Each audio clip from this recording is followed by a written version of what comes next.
जय श्री राम। हर हर महादेव।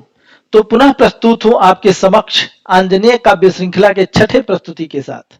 दोस्तों, पहले इस श्रृंखला का नाम सुंदर हनुमान कांड था, परंतु जैसा कि आप जानते हैं, सुंदर कांड महाकवि महर्षि तुलसीदास जी की अमर रचना है, जो मंत्र दृष्टा ऋषियों की श्रेणी में आते हैं।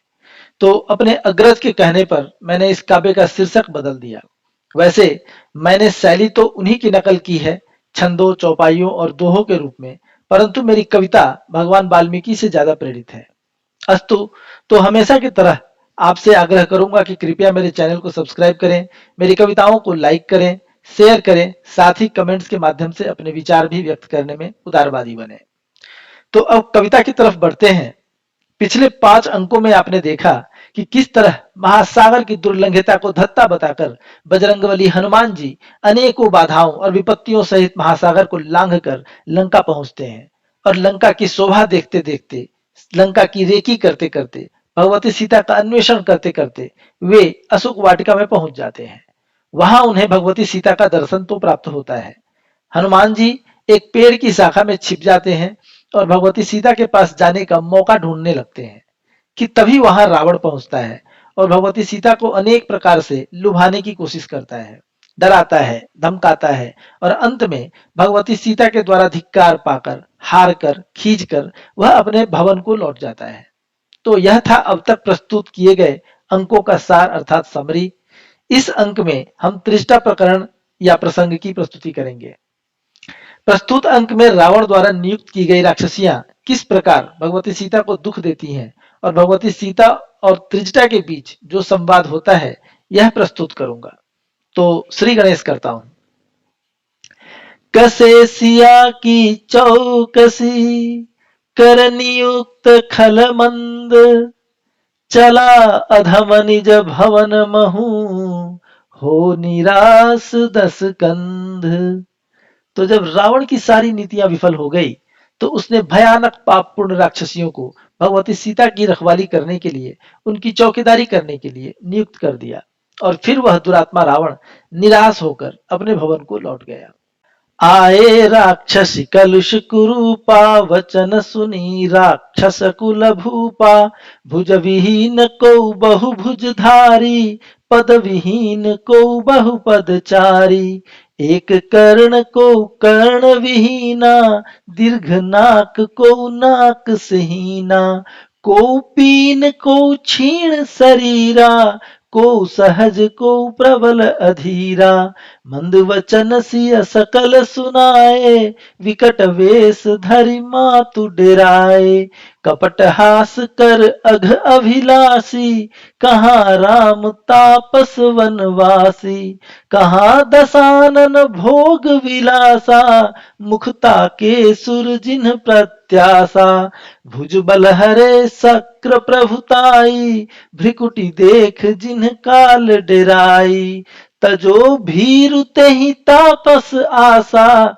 वरहु दशानन करहु विलासा, दीनहीन मानुष व्रतधारी, को विधि तरहि उदधि अति भारी, उचक उचक को छुए आकाशा, त्याग भीरु तेहि न स्वर आशा, मान बात मम सुनु सुकुमारी, नाही तो प्राण धरो दिन चारी, धीर न मोहि मास भर आशा, अवहि काटि तुम करी हो ग्रासा। तो इस प्रकार राक्षसराज रावण की आज्ञा पाकर अनेकों राक्षसियां, जो अत्यंत ही कुरूप थी, पापपूर्ण थी, विचित्र थी, उन्होंने भगवती सीता को चारों ओर से घेर लिया। उनमें से किसी की भुजाएं ही नहीं थी तो किसी की अनेकों भुजाएं थी, किसी के पैर ही नहीं थे तो किसी के अनेकों पैर थे, कोई नाक और कान दोनों से हीन थी तो किसी के पूरे शरीर में सिर्फ नाक, कान और कान ही थे।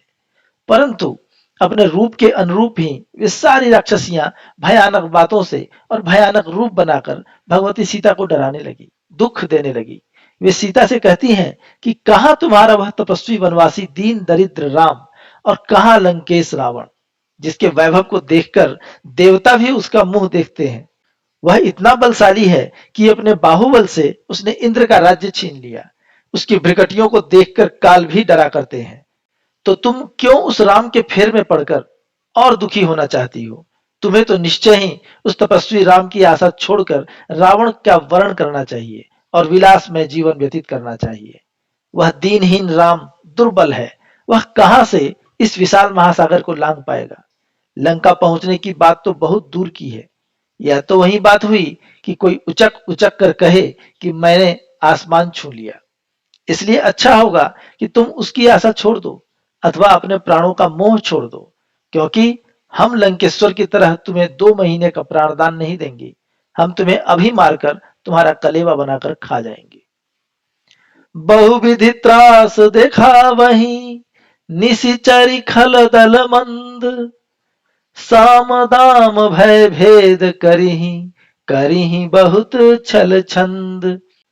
तो इसी तरह राक्षसियों के उस दल ने भगवती सीता को अनेकों प्रकार से डराया, साम दाम दंड और भेद अपनाया, धमकाया, छल किया, कपट किया और माता सीता को अनेकों प्रकार से दुर्वचन सुनाकर उन्हें पीड़ित करने लगी, उन्हें कष्ट देने लगी। तेहि अवसर त्रिजटा तह आई, कही निशाचरी सकल सुनाई, जगत जननी जगदम्ब जानकी, काल भयंकर जातु धान की, देखी स्वप्न आजु एक घोरा, कंपहि सकल कलेवर मोरा, लंक जले ज्यों जलती भांति, कोई सहाय न संगी साथी, सकल सबांधव सहित दसानन, तैल स्नात मुंडित दस आनन, चक्रीवान चढ़ चून लगाई, एहि विधि तेहि दक्षिण दिस जाई, राम सिया संग शोभित ऐसे, महादेव संग गिरिजा जैसे, निज निज हित देखहु सब जाई, शरण धरहु सिय चरण दुहाई, राम नहीं मानुष बलहीना, ते त्रिदेव महु परम प्रवीणा, 14 सहस्र एक ही मारे, खर दूषण त्रिशिरारण तारे, कोते ही बल अनुमान लगाई, सकल भुवन जहि अकल सहाई। तो उसी समय वहां पर त्रिजटा प्रवेश करती है। त्रिजटा विभीषण की पुत्री थी। वह भगवान श्री राम की भक्ति करती थी और जगतजननी सीता का भी बहुत आदर करती थी। वह जन्मना तो राक्षसी थी, परंतु उसे अनेकों प्रकार की सिद्धियां प्राप्त थी, उसे अनेकों प्रकार की माया ज्ञात थी। वह दैवज्ञ अर्थात ज्योतिषी भी थी और इस रूप में लंका में उसकी अच्छी ख्याति थी। वह समस्त राक्षसियों को बुलाती है और उनसे यह कहने लगी कि यह जो सीता है वह कोई साधारण स्त्री नहीं है, वह तो आदि शक्ति भगवती जगदम्बा है, जो समस्त निशाचरों का काल बनकर यहाँ आई है। आज ही मैंने एक भयंकर स्वप्न देखा है। वह राक्षसियों को कहती है कि आज मैंने एक भयंकर स्वप्न देखा है, जिसको स्मरण करने मात्र से मेरा पूरा शरीर कांप जाता है। मैंने देखा कि पूरी लंका जल रही है और उसे जलने से कोई भी बचा नहीं पा रहा है। अपने समस्त सगे सौतेले बंधु बांधवों के साथ रावण तेल में नहाकर, अपने सिर मुंडवाकर, गधे के ऊपर बैठकर, सभी अंगों में चूना लगाकर दक्षिण दिशा की तरफ जा रहा है और भगवती सीता श्री राम के अंक में ठीक वैसे ही शोभा पा रही है जैसे भगवती गौरी महादेव के वाम अंग में विराजती है, शोभा पाती है। तो कहने का तात्पर्य यह है कि यदि कोई ऐसा स्वप्न देखता है तो यह होने वाले भयंकर विनाश की सूचना देता है। और प्रकारांतर से त्रिजटा ने भी यही बताया, जिसका अर्थ वे राक्षसियां भी खूब समझती थी। त्रिजटा ने आगे कहा कि इसलिए तुम लोग सीता की चिंता छोड़कर अपने अपने हित की चिंता करो और सीता से क्षमा याचना करो, क्योंकि स्वप्न के हिसाब से यह तो भयमुक्त होने वाली है और यह जिसका दिन रात ध्यान किया करती है उन्हीं को प्राप्त होने वाली है। और तुमने जिस राम को मनुष्य कहकर, दुर्बल कहकर हंसी उड़ाई है, वह कोई मनुष्य नहीं है। वे तो वह हैं जिनके शरण में त्रिदेव भी भयमुक्त होते हैं, जिसने अकेले ही खर, दूषण और त्रिशिरा सहित 14 सहस्र अजय राक्षसों को काल के गाल में भेज दिया, जिन्होंने विराध को यमलोक पहुंचाया, ताड़का को मारा, मारीच और सुबाहु सहित अनेकों राक्षसों को बचपन में ही संहार कर दिया। तुम भला उनके बल का अनुमान कैसे लगा सकती हो? वे तो अकेले ही तीनों लोगों को शरण देने में सक्षम है।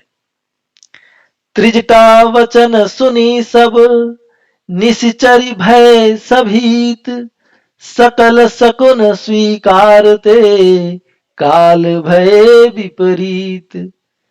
त्रिजटा वाणी अमोघ जही, विदित त्रिकालहु काल।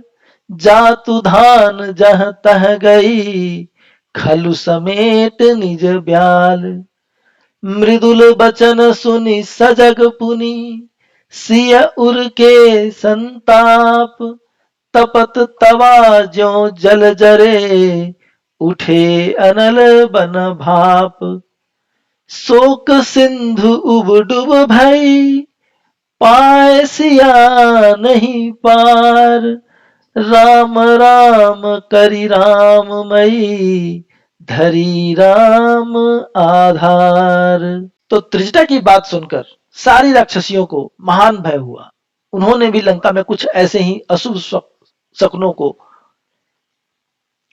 तो त्रिजटा की बात सुनकर सारी राक्षसियों को महान भय हुआ। उन्होंने भी लंका में कुछ ऐसे ही अशुभ शकुनों को प्रकट होते हुए देखा था। इसलिए त्रिजटा की बात उन्हें सच्ची लगी। उन्होंने यह स्वीकार किया कि अभी उनका काल विपरीत होने वाला है। जैसा कि आपको पहले ही बताया हूं कि त्रिजटा को ज्योतिष विज्ञान का अच्छा खासा ज्ञान था। उसे तीनों काल अर्थात भूत, भविष्य और वर्तमान के बारे में कुछ भी अज्ञेय नहीं था। इस कारण राक्षसियों को उसकी बात पर विश्वास हो गया और वे सब की सब इधर उधर चली गई।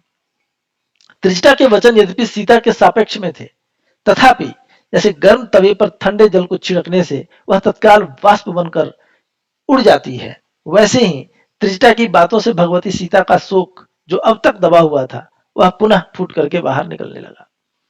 भगवती सीता शोक के सागर में पुनः डूबने उतरने लगी। वह राममयी राम का नाम ले लेकर पुनः विलाप करने लगी। तो दोस्तों, मैं इस त्रिजटा प्रकरण को यहीं पर विराम देता हूं, क्योंकि पूरे प्रकरण को एक वीडियो में समाहित करना संभव नहीं है। आंजनेय काव्य श्रृंखला के 7वें अंक में त्रिजटा प्रकरण का शेष भाग आपके समक्ष शीघ्र ही प्रस्तुत करूंगा।